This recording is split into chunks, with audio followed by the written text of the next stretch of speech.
Hi, I'm Jill. I'm Tiffany. And we are Pissed Off Moms. Welcome. We hope you enjoyed our first episode. We had, at last count, 211 views. So we're pretty happy with that. We're doing great. We want your feedback. Find us on YouTube. Find us on Facebook. Fan us. Leave your comments, your feedback, your ideas. That's what we're here for. And we have some big changes. Yeah, we're not doing grades. No, we decided we'll wait and do that. We're changing the format a little bit. We realized that this is the last episode that we're going to have before the election. So we have changed it to, you need to vote. Don't even really care what party you vote for, who you vote for. That's completely your business. Choose your rights, because that's why you have them. Right. If you don't use them, then what's the point? Yeah, you need to vote. So, just so you know, we have the same camera lady as last time. And we don't care about your web show. Especially with that title. Okay, November the 2nd. Y'all need to get out and vote, no matter where you stand on the issue. This may be one of the most important elections. I think they're all important, though. Oh, this one's really important. You know, this one's really important. A lot of people, I think, base their votes on certain issues and only that issue. But there's so many this time. There is so many, and a lot of times you just have to realize that there's some issues that just aren't going to be changed, or at least not in the near future, and you really just need to vote who you think is right. We're not going to tell you who to vote for. That's your business. We just really want you to get out and vote. There's a lot of people that are young. I have two daughters that are 18 and 20, and I don't think they plan on voting. And but the issues now pertain more to people than they ever have. Especially for that age group. I mean, yes, really, we're talking about their future, and I don't think they realize that much. But the issues right now pertain to regular people more than they ever have. I agree, and you know, Democratic, Republican, Independent, whatever. At least exercise your right to get out and vote, because if you don't vote, you don't have a right to complain. Exactly. And I personally like to complain. Yeah. So, what fun in life would you have if you couldn't complain? No. I want to start out with the healthcare bill. I'm against it. I'll just tell you right now, I'm against it. My husband got his packet in the mail. We sit down and looked at it. And now, used to be once you're 18, if you're not in college, you're off. You got to get a job. You got to get your own health care. Now, you can be up to 26 and not even living in the home. You can be married and still be on your parents. And in my opinion, that's horrible, horrible, horrible, horrible. Because at 18, I didn't go to college. I did live with my mom and dad, but I was on dad's insurance, but I had to pay Cobra. I had to pay Cobra until I got a job out. Till I got a job. Quit with the board. Till I got a job and worked stuff, had my own money, my own insurance. If I worked somewhere that didn't have insurance, I had to pay my dad's Cobra. I had to pay for it, not the taxpayers. Yeah, I agree. And you're looking at someone who was on her own at basically 16. You know, I was on my own, had to pay my own way. There's been times I didn't have health care. And you're glad for that now. You probably hated that at the end, but you're glad for that now. Absolutely. It makes you who you are. It makes you who you are. My dad made me start working at 15. Well, I thank him for that. You know, I know people who have never really worked, and I can totally tell the difference in their ethics and, handling money. Yeah, I think Americans these days, we have a lot of entitled Americans.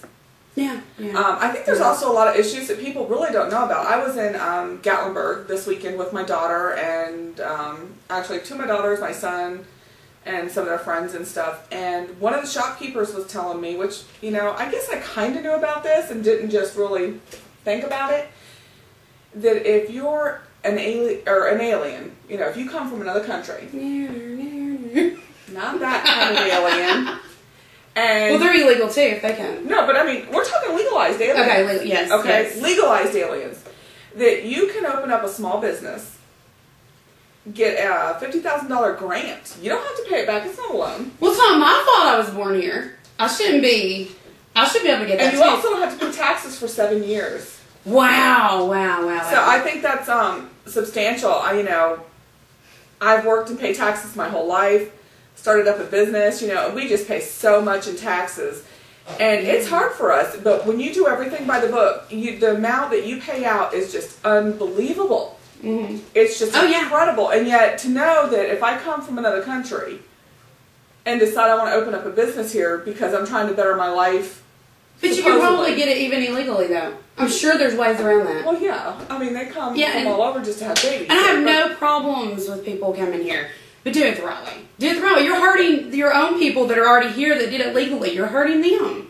You know, do it the right way. If I came from another country and was legal, I would be outraged that someone just ran across the border and this country was made up of immigrants. The melting pot. It really was. And we still need that. We need that.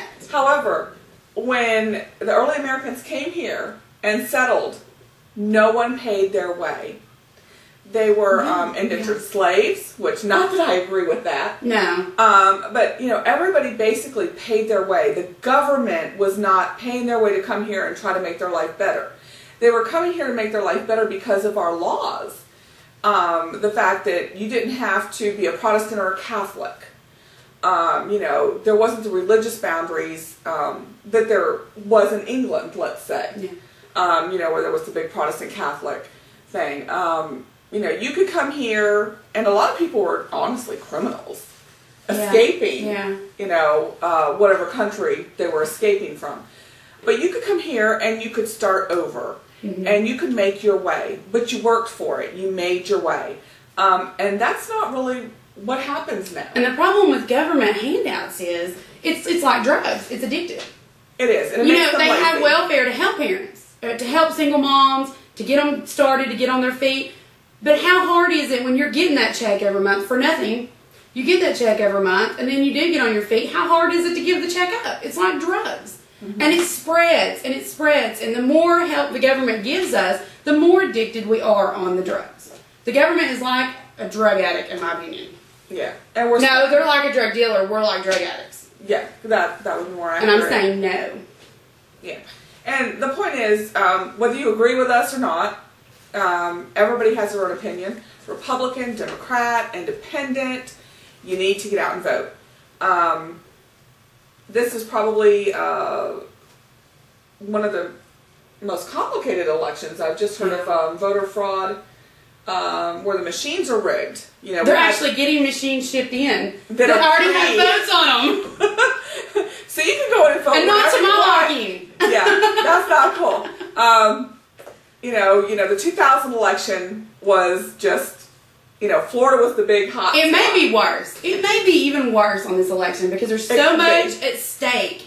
This election, we may see all kinds of crazy fraud going on, which is really interesting because this is not a presidential election. No, it's not. But in the 2000 election, there was the big Florida, Chads. Yeah, the Chads, the hanging Chads. You know, and everybody was going crazy about that. And then ultimately, honestly, the Supreme Court decided that. They never really officially did a recount. Yeah. Which we have a voting machine from the 2000 election, which we'll show you later on or sometime during this webisode. And we purchased it off eBay. It's an official 2000 Florida voting machine. Hanging Chads and all. The official screw The official, that kind of started that. And of course, you know, now I think almost every state and every county has upgraded to the electronic ones, which now, like aren't you were working because saying, they're voting before you even get there. They're voting for you. Could you imagine working at the place, it coming in and being like, oh my gosh, so-and-so's already got 400 votes. What the heck? Yeah. You know, but nothing's ever going to be perfect. Never going to be perfect. It's almost like the Super Bowl for me. I hate football. But I honestly want to have a party. I want to have a party election night. You just like to party. No, not that kind of party. I want to sit down with my kids and I want to watch this. Yeah. And this is a perfect educational time for our kids, you know, no matter what party you're on. But to me, this is like the Super Bowl to me. I'm so into politics. I want to have, you know, some snacks. We're going to sit down. I'm going to be up all night. And it may be even go even further into that because we have some elections that are so close. See, and you are like my husband. He, you know, is constantly watching everything. And, you know, he's almost an extremist on it. You know, I want to vote. I'm not an extremist. I look up my information. I generally don't watch TV. Yeah. I get my news from the internet usually. I tend to research both sides, for and against. Well, you can't just take one word. No.